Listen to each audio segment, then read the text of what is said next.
नमस्कार. आज आपण सत्र 11 बघूया. तर आधी प्रेयर बोलूया. नियम काय आहे? नियम एकच आहे. आपण येथे सर्व का जमलो आहोत? कारण फेडरेशनच्या माहिती आणि साहित्याच्या माध्यमातून आपल्याला एकत्वाचा नियम शिकवायचा आहे. आपण रा, को आणि फेडरेशनच्या त्या सर्व सदस्यांना का शोधत आहोत? जे एका अनंत निर्मात्याची सेवा करतात. कारण ते सर्व एकत्वाच्या नियमाचे नम्र दूत आहेत.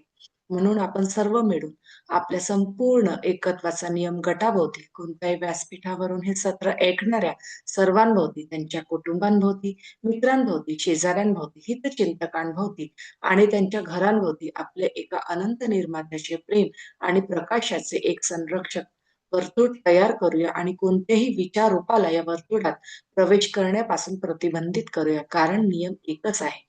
तर चला आपण एकत्वाच्या नियमानुसार आनंद साजरा करूया आणि ही जागा शुद्ध करूया. आता दुसरी प्रेयर बोलूया. मी केवळ माझा हा भौतिक देह नाही, तर त्याहूनही काहीतरी अधिक आहे. मी केवळ भौतिक पदार्थांपुरता मर्यादित नसल्यामुळे अशा श्रेष्ठ ऊर्जा आणि ऊर्जा प्रणालींचा विस्तार अनुभवण्याची, त्यांना जाणून घेण्याची आणि समजून घेण्याची माझी तीव्र इच्छा आहे, ज्या माझ्यासाठी आणि माझ्या जवळच्या व प्रिय व्यक्तींसाठी हितकारक आणि विधायक ठरतील. तसेच ज्यांची बुद्धिमत्ता, विकास आणि अनुभव माझ्या इतकाच किंवा माझ्याही पेक्षा अधिक आहे, अशा व्यक्तींची मदत, सहकार्य, सहाय्य आणि समज मला लाभावी अशी माझी मनापासून इच्छा आहे.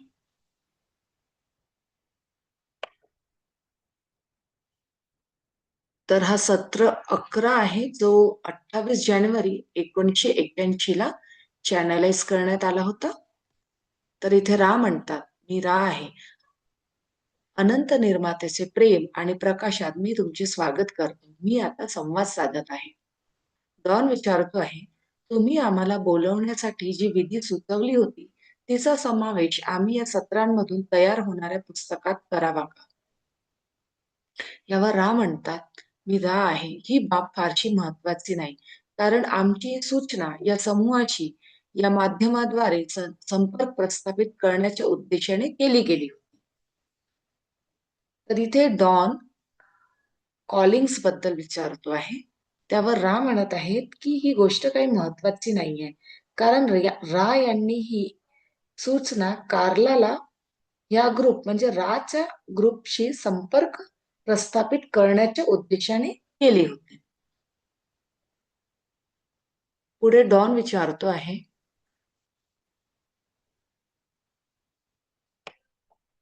या सत्रादरम्यान तो काही नाव घेतो आहे, यांची उपस्थिती असणे माध्यमासाठी काही उपयुक्त ठरते का? समूहातील संख्येचा या सत्रांवर काही परिणाम होतो का? यावर रा म्हणतात, मी रा आहे. यात सर्वात महत्वाचे घटक म्हणजे प्रश्नकर्ता आणि जिम हा ध्वनी कंपन संकुल असलेला व्यक्ती. इतर दोन व्यक्ती माध्यमाला त्यांच्या क्षमतांनी ऊर्जा देऊन आरामदायी वाटण्यास मदत करतात. त्या त्यांच्या प्रेम कंपनाचा एक भाग असलेल्या भौतिक ऊर्जा संकुलाची देवाणघेवाण करतात.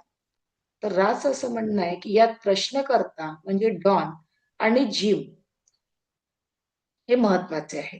आणि बाकी जे इतर दोन व्यक्ती आहेत, ते तिला ऊर्जा देण्यात आणि त्यांच्या ऊर्जेतून कम्फर्ट देण्यात म्हणजे आराम देण्यात तिला मदत करतात. पुढे डॉन विचारतो आहे, तुम्ही काल म्हणाला होतात की माल्डेकचा विनाश युद्धामुळे झाला. जर माल्डेकचा विनाश युद्धामुळे झाला नसता, तर तो ग्रह स्वसेवेच्या म्हणजे सेल्फ सर्व्हिसच्या मार्गाने विकसित झाला असता का? आणि तिथले जीव घनतेच्या उच्च स्तरावर गेले असते का? म्हणजे नकारात्मक अर्थाने किंवा स्वसेवेच्या अर्थाने चौथ्या किंवा पाचव्या घनतेत.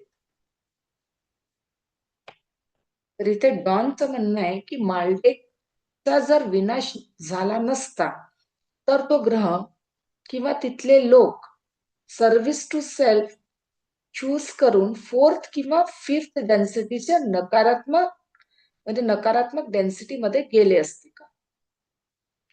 त्यावर रा काय म्हणतात ते बघू. मी रा आहे. माल्डेक या ग्रहाच्या सामाजिक स्मृती संकुलाची स्थिती तुमच्या ग्रहासारखीच होती, जिथे ऊर्जेच्या दिशेबाबत मिश्र स्वरूप होते.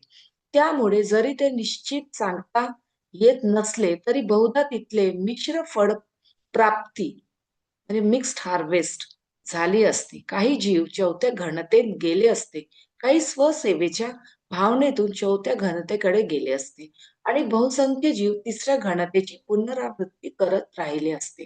हे केवळ एक अंदाजित विश्लेषण आहे. कारण जेव्हा एखादी कृती घडते, तेव्हा समांतर शक्यतांचे प्रवाह थांबतात आणि शक्यतांचे नवीन प्रवाह सुरू होतात. तर इथे रा म्हणतात, तो ग्रह म्हणजे मालडे पृथ्वी ग्रहासारखाच होता आणि तिथेही काही पॉझिटिव्ह तर काही निगेटिव्ह विचारांचे लोक होते. त्यामुळे तिथे मिक्स्ड हार्वेस्ट म्हणजे मिक्स्ड पद्धतीने कापणी झाली असती. म्हणजे काही लोक फोर्थ पॉझिटिव्ह डेन्सिटीमध्ये तर काही फोर्थ निगेटिव्ह डेन्सिटीमध्ये गेले असते. असा रासा फक्त अंदाज आहे. पुढे डॉन विचारतो आहे, आपल्या सूर्याच्या मागे आपल्या कक्षेच्या विरुद्ध बाजूला असा एखादा ग्रह आहे की ज्याच्याबद्दल आपल्याला माहिती नाही. यावर रा म्हणतात, मी रा आहे. तुमच्या सूर्याच्या विरुद्ध बाजूच्या क्षेत्रात एक अतिशय थंड स्वरूपाचा गोल आहे, जो काही सांख्यिकीय आकडेवारीमध्ये तवा तफावत निर्माण करण्याइतपत मोठा आहे. या गोलाला ग्रह म्हणणे योग्य ठरणार नाही, कारण तो पहिल्या घनतेमध्ये अडकलेला आहे. तर इथे राचं म्हणणं आहे, की आपल्याच ऑर्बिटमध्ये एक थंड स्फिअर आहे. त्याला ग्रह म्हणता येणार नाही, जो फर्स्ट डेन्सिटी मध्येच लॉक्ड आहे. पुढे डॉन विचारतोय, तुम्ही म्हणालात की मालडेक येथील काही अस्तित्वे कदाचित चौथ्या घनतेच्या नकारात्मक श्रेणीत जाऊ शकतात.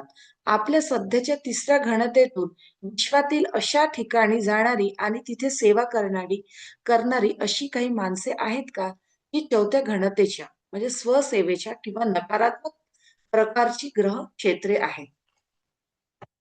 यावर राह म्हणतात, तुमचा प्रश्न अस्पष्ट आहे. कृपया तो पुन्हा मांडा.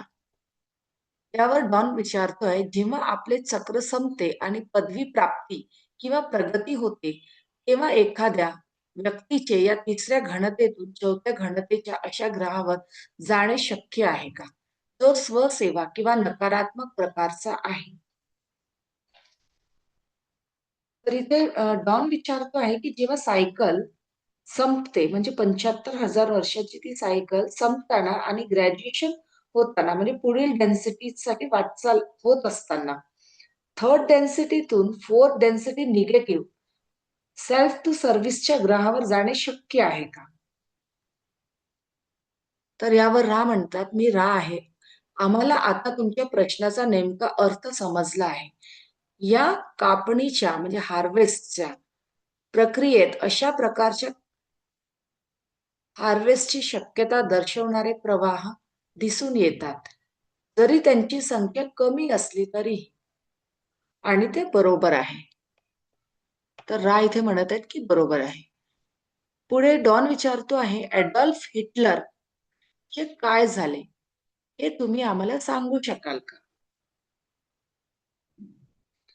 तर इथे रा म्हणतात, मी रा आहे. ॲडॉल्फ म्हणून ओळखले जाणारे मन शरीर आत्मा संकुल सध्या तुमच्या गोलाकार ऊर्जा क्षेत्राच्या म्हणजे पृथ्वीच्या मध्यवर्ती ॲस्ट्रल स्तरावर उपचार प्रक्रियेतून जात आहे. हे अस्तित्व अत्यंत गोंधळलेल्या अवस्थेत होते आणि रासायनिक शरीर संकुल नष्ट झाल्यामुळे होणाऱ्या कंपनात्मक पातळीतील बदलाची जाणीव असूनही त्याला मोठ्या प्रमाणावर काळजीची आणि मदतीची गरज होती. तरी ते रा सांगत आहेत, की ॲडॉल्फ हिटलर हा ॲस्ट्रल प्लेनमध्ये उपचार घेत आहे. आपल्याला माहित आहे, की जे सोल्स मरणानंतर ॲस्ट्रल प्लेनमध्ये उपचार घेतात. तिथे मधल्या ॲस्ट्रल प्लेनमध्ये ॲडॉल्फ हिटलर ही उपचार घेत आहे. ॲस्ट्रल प्लेन्स हे लोवर, मिडल आणि हायर लेव्हलचे असतात. यात मिडल लेव्हलवरती हिटलर उपचार घेतोय. पुढे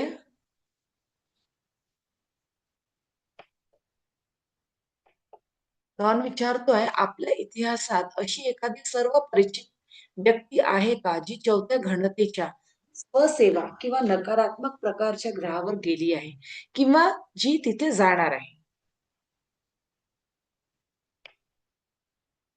म्हणजे सेल्फ टू सर्व्हिस साठी निगेटिव्ह डेन्सिटी मध्ये कोणती व्यक्ती गेली आहे का?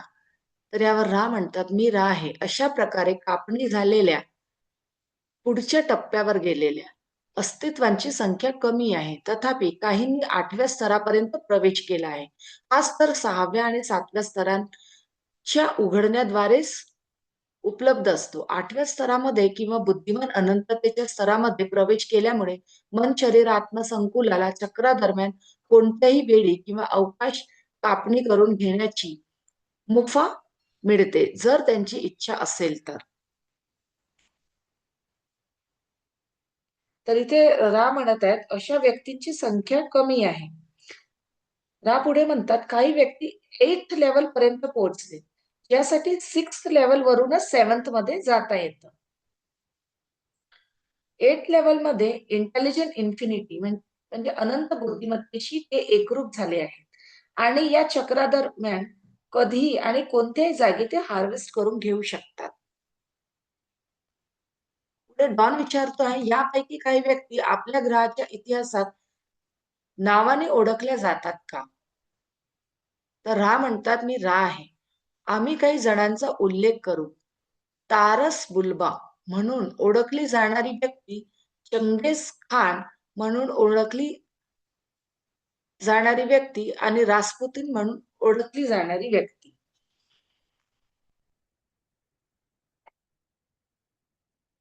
यावर डॉन पुन्हा विचारतोय, त्यांनी हे कसे साध्य केले? हे साध्य करण्यासाठी त्यांना कशाची आवश्यकता होती?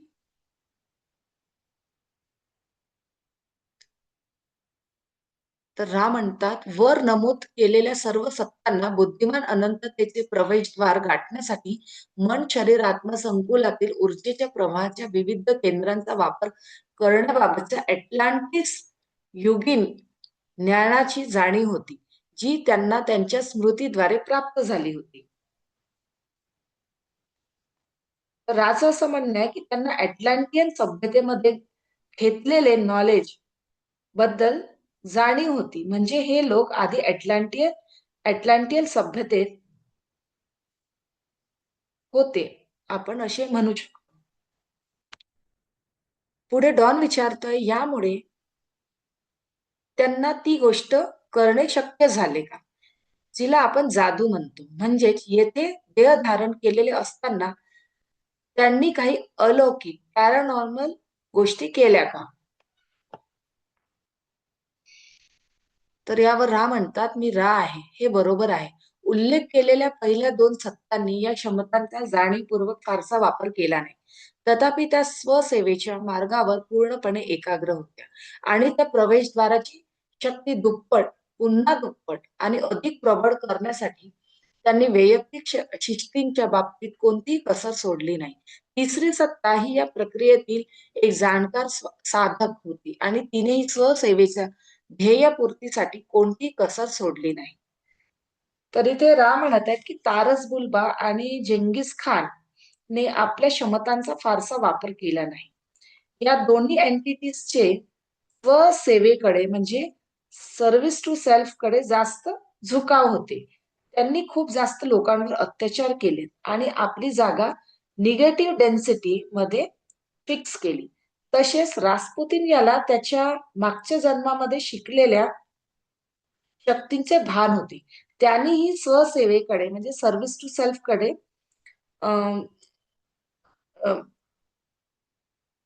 जाताना लोकांना गुलाम बनवणे, अत्याचार करणे इत्यादी गोष्टींचा वापर केला आणि सर्व्हिस टू सेल्फ मध्ये म्हणजे निगेटिव्ह डेन्सिटी कडे आपला कल वाढवला.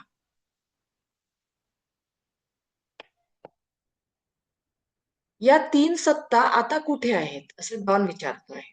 तर रा म्हणतात, मी रा आहे. या सत्ता अशा मितीमध्ये म्हणजे डायमेन्शन मध्ये आहेत, जिला तुम्ही चौथी मिती म्हणून ओळखता.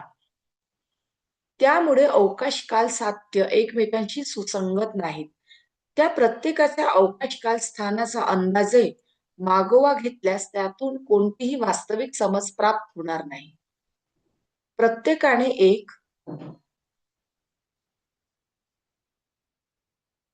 असा ग्रह जो स्वतःच्या सेवेद्वारे एकात्मतेच्या नियमाचे आकलन करून घेण्याच्या उद्देशासाठी समर्पित होता. एक ओरियन समूह म्हणून ओळखल्या जाणाऱ्या ठिकाणी, एक कॅसिओपिया म्हणून ओळखल्या जाणाऱ्या ठिकाणी आणि एक सदर्न क्रॉस म्हणून ओळखल्या जाणाऱ्या ठिकाणी. तथापि ही ठिकाणे समाधानकारक नाहीत. हे आकलन तुमच्यापर्यंत पोहोचवण्यासाठी आवश्यक असलेल्या भूमितीय गणनेसाठी आमच्याकडे शब्दग्रह नाहीत.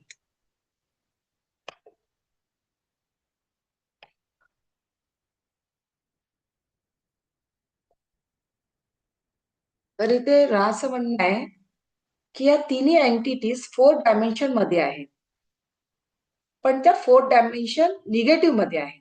सर्व्हिस टू सेल्फच्या मार्गावर त्यांनी वेगवेगळे ग्रह निवडले.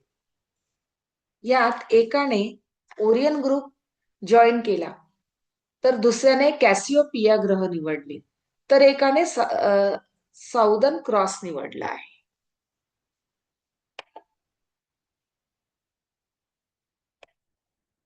पुढे डॉन विचारतो आहे, ओरियन समूहाकडे कोण गेले? तर रा म्हणतात चंगेज खान म्हणून ओळखले जाते तो गेलाय. तर चंगेज खान हा ओरियन समूहाकडे आहे. तो सध्या तिथे काय करतो, त्याचे काम किंवा व्यवसाय काय आहे? यावर रा म्हणतात, मी रा आहे हा जीव निर्मात्याची सेवा आपल्या स्वतःच्या पद्धतीने करतो. तर पुढे डॉन विचारतो आहे, तो ही सेवा नेमकी कशी करतो हे आम्हाला सांगणे तुमच्यासाठी अशक्य आहे का?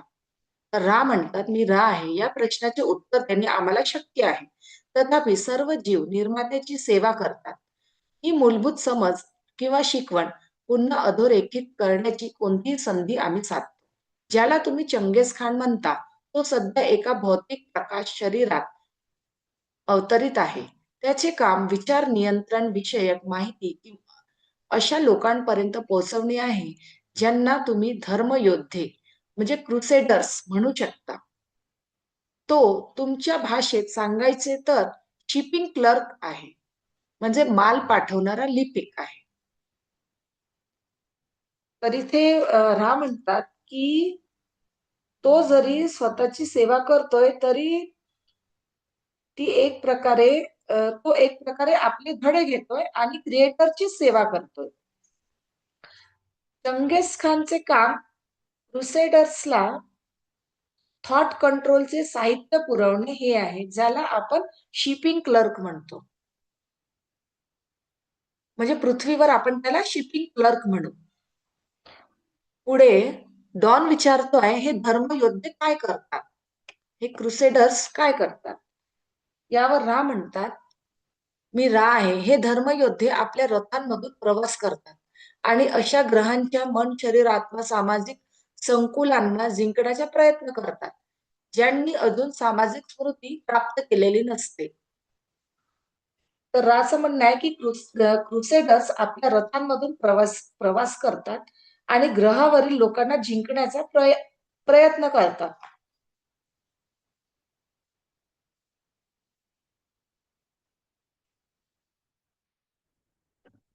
सोशल मेमरी कॉम्प्लेक्स म्हणजे स्मृती, सामाजिक स्मृती. जेव्हा एखादा ग्रह सोशल मेमरी प्राप्त करण्याच्याकडे वळत असतो, त्याआधी ते हे काम करतात. म्हणजे तिथल्या लोकांना जिंकण्याचा प्रयत्न करतात किंवा आपण म्हणू गुलाम बनवण्याचा प्रयत्न करतात. तर पुढे डॉन विचारतो आहे, कोणत्या टप्प्यावर एखादा ग्रह सामाजिक स्मृती प्राप्त करतो? तर इथे रा म्हणतात, मी रा आहे जेव्हा एखाद्या मन शरीर आत्मा सामाजिक संकुलातील सर्व जीव एकाच दिशेने किंवा एकाच ध्येयाच्या शोधात असतात, तेव्हा त्याचे रूपांतर सामाजिक स्मृती संकुलात होते. मनाच्या वृक्षाच्या मुळाशी व्यक्तींकडून विसरली गेलेली सामूहिक स्मृती जेव्हा त्या सामाजिक संकुलाला ज्ञात होते आणि अशा प्रकारे सामाजिक स्मृती संकुल निर्माण होते. या संकुलाचे फायदे म्हणजे सामाजिक अस्तित्वाच्या आकलनातील विकृतींच्या तुलनेने कमी प्रमाण आणि शोधाच्या दिशेने पाठपुरावा करताना होणाऱ्या विकृतींचे कमी प्रमाण. कारण आकलनाशी संबंधित सर्व प्रकारच्या विकृती त्या समाजातील जीवांना उपलब्ध असतात आणि त्या समजून घेता येतात. तर इथे राचं म्हणणं आहे, जेव्हा ग्रहावरील सगळे लोक एकाच दिशेने जातात, तेव्हा ते एक सोशल मेमरी म्हणजे सामाजिक स्मृती निर्माण करतात किंवा त्यांच्या विचारांमुळेच हे सोशल मेमरी निर्माण होते. कारण त्यावेळेस ते सगळे एकाच विचाराचे असतात. ह्या संकुलाचा असा फायदा असतो की सगळे हे सामाजिक अस्तित्व समजणे आणि शोधायच्या दिशेला पुढे वाढण्यात त्यांची भ्रांती कमी होत असते. कारण चांगले किंवा वाईट समजण्याचे त्यांना सगळे प्रकार माहीत असतात. मग पुढे डॉन विचारतो आहे, मग ओरियन कडून क्रुसेडर्स मनावर नियंत्रण मिळवण्याच्या उद्देशाने या ग्रहावर येतात. ते हे कसे करतात? तर यावर रा म्हणतात, इतरांप्रमाणेच ते एकात्मेचा नियम पाळतात आणि मुक्त इच्छाशक्तीचा म्हणजे फ्री विलचा आदर करतात. जे त्यांना बोलावतात किंवा आव्हान करतात त्यांच्याशी ते संपर्क साधतात. त्यानंतर या ग्रहावरील हे लोक एकात्मेच्या नियमाबद्दलच्या त्यांच्या विशिष्ट समजुतीचा म्हणजेच स्वतःची सेवा करण्याच्या दृष्टिकोनाचा आणि तत्वज्ञानाचा प्रसार करतात. अगदी तुमच्यासारख्याच पद्धतीने हे लोक मग उच्चभ्रू किंवा इलाइट बनतात. त्यांच्या माध्यमातून अशी परिस्थिती निर्माण करण्याचा प्रयत्न केला जातो, ज्यामुळे ग्रहावरील इतर जीव स्वतःच्याच मुक्त इच्छेने गुलाम बनतील. तर इथे रा म्हणत आहेत की ओरियन ग्रुपचे हे क्रुसेडर्स देखील लॉ ऑफ वनचे नियम पाळतात आणि फ्रीविलचा आदरही करतात. जे लोक त्यांची त्यांची कॉलिंग म्हणजे आव्हान करतात तेव्हा ते येतात आणि मग स्वसेवा म्हणजे सर्व्हिस टू सेल्फच्या दृष्टिकोनातून ते कार्य करतात. ह्या लोकांना हे क्रुसेडर्स श्रीमंत किंवा ताकदवर बनवतात, ज्यांना आपण इलाइट्सही म्हणतो. मग हे अशी परिस्थिती निर्माण करतात की ग्रहावरील इतर लोक आपल्या मुक्त इच्छेने म्हणजे स्वतःचे फ्री विलनेस त्यांचे गुलाम बनतील. पुढे डॉन विचारतोय, तुम्ही अशा काही व्यक्तींची नावे सांगू शकता का की ज्यांनी या क्रुसेडर्सचा प्रभाव स्वीकारला आहे? म्हणजेच अशी नावे जी आज या ग्रहावर ज्ञात असू शकतात. तर यावर रा म्हणतात, मी रा आहे. मुक्त इच्छाशक्तीच्या तत्वाचे उल्लंघन न करण्याची माझी इच्छा आहे. तुमच्या अवकाश काळात भविष्यात भूमिका बजावणाऱ्यांची नावे सांगणे म्हणजे त्या तत्वाचे उल्लंघन ठरेल. आम्ही ही माहिती देत नाही. आम्ही तुम्हाला अशा व्यक्तींची कृतींच्या परिणामांवर चिंतन करण्यास सांगतो, ज्यांना तुम्ही सत्तेच्या दिशेने झुकलेल्या व्यक्तीचा विकृतीचा आनंद घेताना पाहू शकता. अशा प्रकारे तुम्ही स्वतःची माहिती ओळखू शकाल. आम्ही या असे म्हणूया की ग्रहावरील खेळात हस्तक्षेप करणार नाही. फसले म्हणजे हार्वेस्ट किंवा आत्मिक प्रगतीच्या प्रक्रियेसाठी हे मुख्य नाही.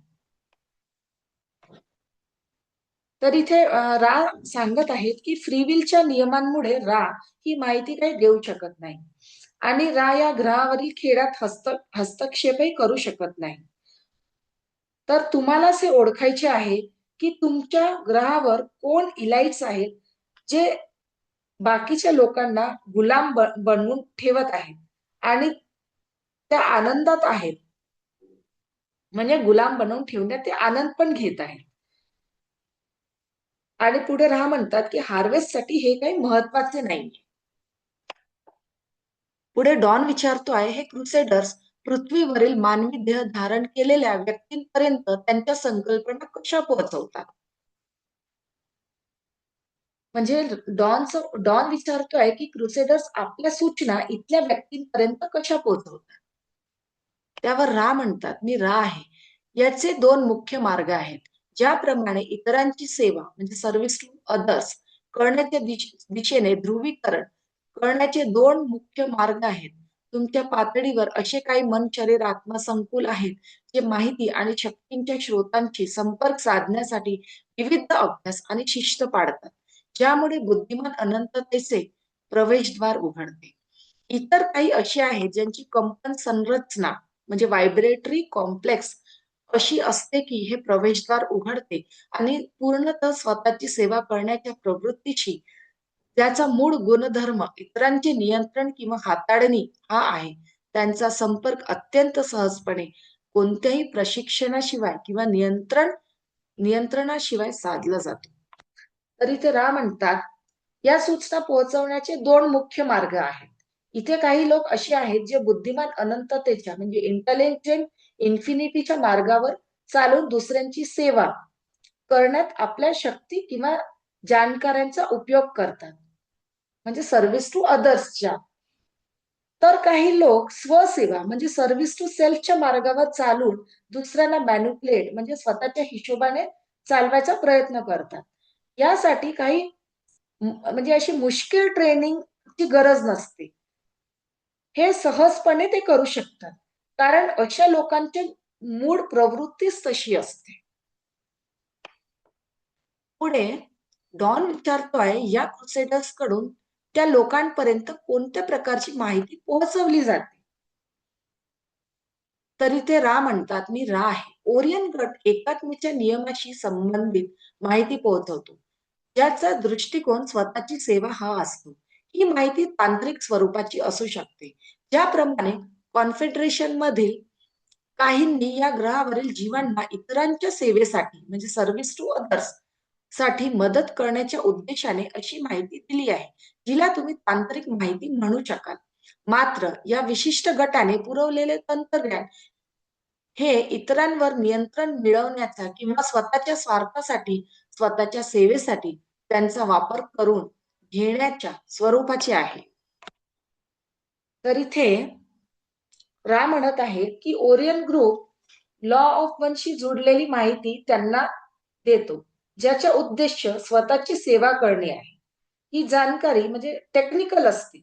जसे कॉन्फेडरेशनचे मेंबर्स अशी काही टेक्निकल नॉलेज काही स्वतःची सेवा करणाऱ्या लोकांना दुसऱ्यांची सेवा करणाऱ्या लोकांना देतात, ज्यामुळे लोकांचे भले होईल. तशीच माहिती ओरियन ग्रुप स्वतःची सेवा करण्यासाठी देतो.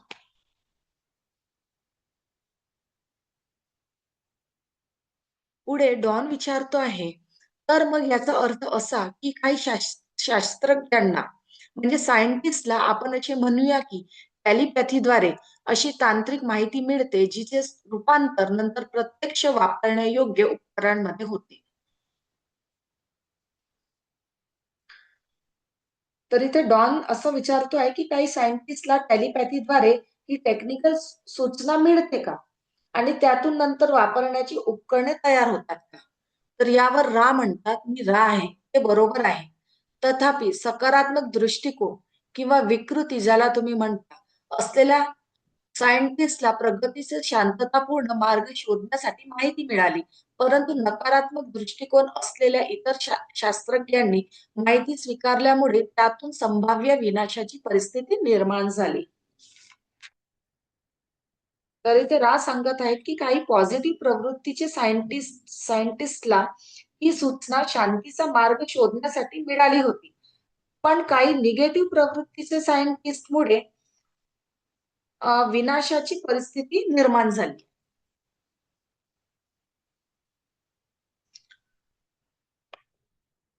पुढे डॉन विचारतो आहे, अणु ऊर्जेबद्दलची माहिती आपल्याला अशा प्रकारे मिळाली का. त्यात सकारात्मक आणि नकारात्मक अशा दोन्ही दृष्टिकोनांचे मिश्रण होते का.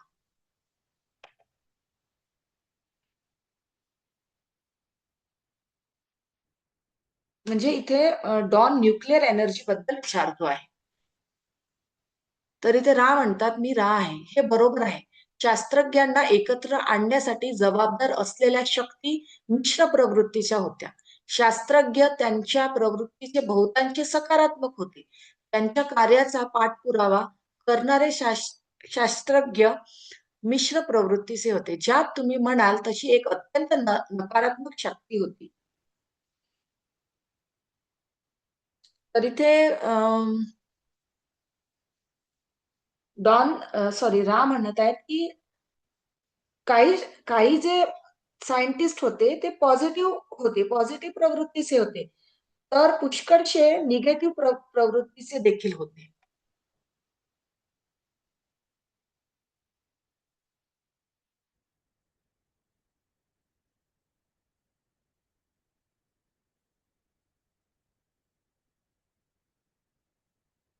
पुढे डॉन विचारतोय, ही अत्यंत नकारात्मक शक्ती अजूनही पृथ्वीवर अवतारात आहे का? तर इथे रा म्हणतात, मी रा आहे. हे बरोबर आहे.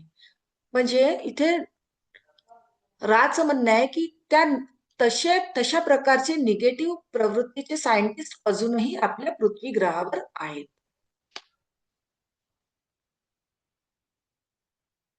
पुढे डॉन विचारतो आहे, मग मी असे गृहीत धरतो की तुम्हाला त्याचे नाव माहित नाही आणि मी तुम्हाला विचारू इच्छितो की निकोला टेस्लाला त्याची माहिती कुठून मिळाली? इथे डॉन निकोला टेस्ला जो एक खूप मोठा सायंटिस्ट होऊन गेले, जे खूप मोठे सायंटिस्ट होऊन गेलेले आहेत, त्यांच्याबद्दल विचारत आहेत. तर इथे रा म्हणतात, मी रा आहे. निकोला म्हणून ओळखल्या जाणाऱ्या व्यक्तीला कॉन्फेडरेशनच्या अशा स्रोतांकडून माहिती मिळाली, जे या अत्यंत आपण म्हणूया देवदूतासारख्या सकारात्मक शक्तीला तिच्या सहकारी मन, शरीर, आत्मा संकुलांचे अस्तित्व सुधारण्यात करण्यास उत्सुक होते. असे म्हणूया की हे दुर्दैवी आहे की अनेक भट्ट्यांप्रमाणे तिसऱ्या घनतेच्या भ्रमातील कंपनात्मक विकृतींमुळे या अस्तित्वाची त्याचे सहकारी मन, शरीर, आत्मा संकुलाबद्दलची समज अत्यंत विकृत झाली. यामुळे त्याच्या ध्येयात अडथळा आला आणि परिणामी ते त्याच्या मूळ हेतूपासून भरकटले.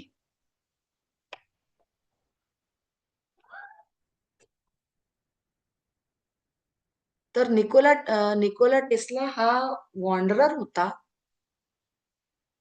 म्हणजे दुसऱ्या ग्रहावरून इथे तो जन्म घेऊन आला होता. तर इथे रा म्हणत आहेत की निकोला टेस्ला याला देखील ही माहिती कॉन्फिडरेशन कडूनच मिळाली होती. त्यांचा हेतू लोकांना मदत करण्याचा होता आणि टेस्ला देखील एक सकारात्मक व्यक्ती होता. पण त्याच्या इतर सहकारी जे निगेटिव्ह प्रवृत्तीचे होते, त्यांच्यामुळे तो हे नॉलेज सर्वसामान्य लोकांपर्यंत पोहोचवू शकला नाही. तर यावर पुढे डॉन विचारत आहेत की टेस्लाच्या कार्याचा पृथ्वीवरील मानवाला कसा फायदा होणार होता? त्याचे हेतू काय होते? म्हणजे टेस्लाचं काय प्रोजेक्ट होतं? तर यावर रा म्हणतात, मी रा आहे. निकोला टेस्ला मन, शरीर, आत्मा संकुलाचा सर्वात इच्छित हेतू सर्व ग्रहीय अस्तित्वांना अंधारातून मुक्त करणे हा होता. म्हणूनच त्याने ग्रहाला प्रकाश आणि शक्तीसाठी वापरण्याकरिता ग्रहीय गोलाची अनंत ऊर्जा देण्याचा प्रयत्न केला. तरी तर रा म्हणत आहेत की निकोला टेस्लाला संपूर्ण पृथ्वीला अंधारातून मुक्त करायची होती. त्याने प्लॅनेटरी स्पिअरची इन्फायनाइट एनर्जीचा वापर करून प्रकाश आणि शक्ती निर्माण करण्याचा प्रयत्न केला होता. पुढे डॉन विचारतो आहे, ग्रहीय अस्तित्वांना अंधारातून मुक्त करणे याचा नेमका अर्थ काय? यावर रा म्हणतात, इथे टेप रेकॉर्डर मधील बिघाडामुळे रा यांचे उत्तर लिखित स्वरूपात आणता आले नाही. तर पुढे रा म्हणतात की त्यांच्या प्रतिसादाचा सारांश खालीलप्रमाणे आहे. आमचा उद्देश तुमच्या ग्रहावरील लोकांना खऱ्याखुऱ्या अंधारातून मुक्त करण्याबद्दल बोलण्याचा होता. तर पुढे डॉन विचारतो आहे, अंधारातून ही मुक्ती एकत्वाच्या नियमाच्या अनुरूप असेल का, किंवा याचे काय वास्तविक फलित आहे का? तर रा म्हणतात, मी रा आहे अशा मुक्तीचे फलित दोन अनुभव निर्माण करेल. पहिला अनुभव म्हणजे ऊर्जेसाठी तुमच्या पैशाच्या स्वरूपात आय आवश्यक मोबदला शोधण्याची गरज नसण्याचा अनुभव. दुसरा अनुभव म्हणजे मिळणारा मोकळा वेळ, ज्यामुळे एकत्वाच्या नियमाच्या शोधाची सुरुवात करण्यासाठी स्वतःचा शोध घेण्याच्या स्वातंत्र्याची शक्यता आणि संभवता वाढते. तुमच्या ग्रहावर तुम्ही म्हणता त्याप्रमाणे पहाटेपासून अंधारापर्यंत शारीरिकरित्या काम करणाऱ्यांपैकी फार थोडे लोक एकत्वाच्या नियमावर जाणीवपूर्वक चिंतन करू शकतात. तर इथे राम म्हणत आहेत की जर ते प्रोजेक्ट, निकोला टेस्लाचे जे प्रोजेक्ट होते ते फलित झाले असते, तर त्यामुळे दोन अनुभव आले असते. पहिला अनुभव म्हणजे जी एनर्जी होती, इलेक्ट्रिसिटी होती, त्यासाठी आपल्याला पैसे द्यायची गरज नाही झाली असती. आणि दुसरा म्हणजे आपल्याला, म्हणजे इथल्या पृथ्वीवरील लोकांना वेळ मिळाला असता. जे सकाळपासून सायंकाळपर्यंत कामच करत असतात, त्यांना अ, एकाचा नियमाचा शोध घ्यायसाठी किंवा स्वतःचे अस्तित्व शोधायसाठी थोडा वेळ मिळाला असता. म्हणजे ते चिंतन करू शकले असते. पुढे डॉन विचारतोय, सर्वसाधारणपणे औद्योगिक क्रांतीबद्दल काय? ती कोणत्या प्रकारे नियोजित होती का? यावर रा म्हणतात, ते बरोबर आहे. दैनंदिन चक्रांच्या मागण्यांपासून आणि फावल्या वेळेच्या स्वातंत्र्याच्या अभावापासून हळूहळू मुक्तता घडवून आणण्यासाठी तुम्ही म्हणू शकता त्याप्रमाणे भटक्यांनी अनेक लाटांमध्ये अवतार घेतला. तर इथे रा सांगत आहेत की ही जी औद्योगिक क्रांती होती, म्हणजे इंडस्ट्रियल रिव्हॉल्युशन होतं, हे बरोबर होते. कारण आणि त्या रिव्हॉल्युशनसाठी इथे वेळोवेळी भटक्यांनी जन्म घेतलेला आहे, म्हणजे वॉन्डरर्सनी. वॉन्डरर्स ते असतात जे दुसऱ्या ग्रहावरून इथे येतात, इथे जन्म घेतात आणि त्यांच्याद्वारे इथे ही औद्योगिक क्रांती म्हणजे इंडस्ट्रियल रिव्हॉल्युशन वेळोवेळी घडून आलेले आहे.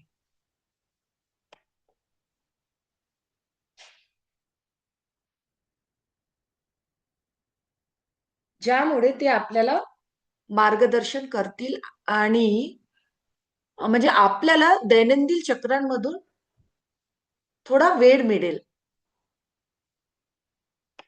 पुढे डॉन विचारतोय, बरं हा शेवटचा प्रश्न होता, म्हणून मी नेहमीप्रमाणे विचारतो की हे उपकरण अधिक आरामदायक बनण्यासाठी आपण काही करू शकतो का?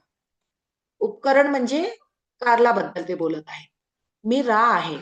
तुम्ही चांगले करत आहात. सर्वात महत्वाची गोष्ट म्हणजे चिन्हे काळजीपूर्वक जुळवणे.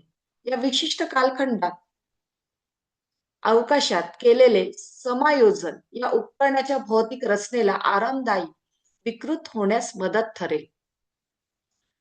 सत्र संपण्यापूर्वी आपण सोडवू शकू असे तुमचे काही छोटे प्रश्न आहेत का, जी आम्ही विचारू शकतो?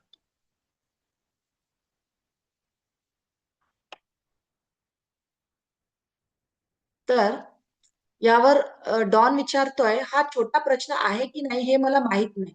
त्यामुळे आपण तो पुढच्या वेळेसाठी ठेवू शकतो. पण माझा एकच प्रश्न आहे की ओरियनचे धर्मयोद्धे असे का करतात? त्यांचे अंतिम उद्देश काय आहे? याचे उत्तर देणे कदाचित खूप मोठे होईल. तर यावर रा म्हणतात, मी रा आहे. याचे उत्तर द्यायला फार वेळ लागणार नाही. स्वतःची सेवा करणे म्हणजे सर्वांची सेवा करणे. या दृष्टिकोनातून पाहिल्यास स्वतःच्या सेवेसाठी इतरांच्या ऊर्जेचा सतत विस्तारणारा वापर आवश्यक असतो, जो सत्तेच्या दिशेने विकृतीकरण करून स्वतःच्या फायद्यासाठी केला जातो. हा विषय अधिक सविस्तरपणे स्पष्ट करण्यासाठी आणखी काही प्रश्न असल्यास आम्ही तुमच्या आम्ही पुन्हा तुमच्याशी संपर्क साधू. तर इथे रा सांगत आहेत की स्वसेवा म्हणजे स्वतःची सेवा, स्वतःची सेवेसाठी दुसऱ्यांच्या ऊर्जेचा ते वापर करतात. त्यासाठी लोकांचे भ्रमीकरण करून स्वतःचा फायदा ते करून घेतात. पुढे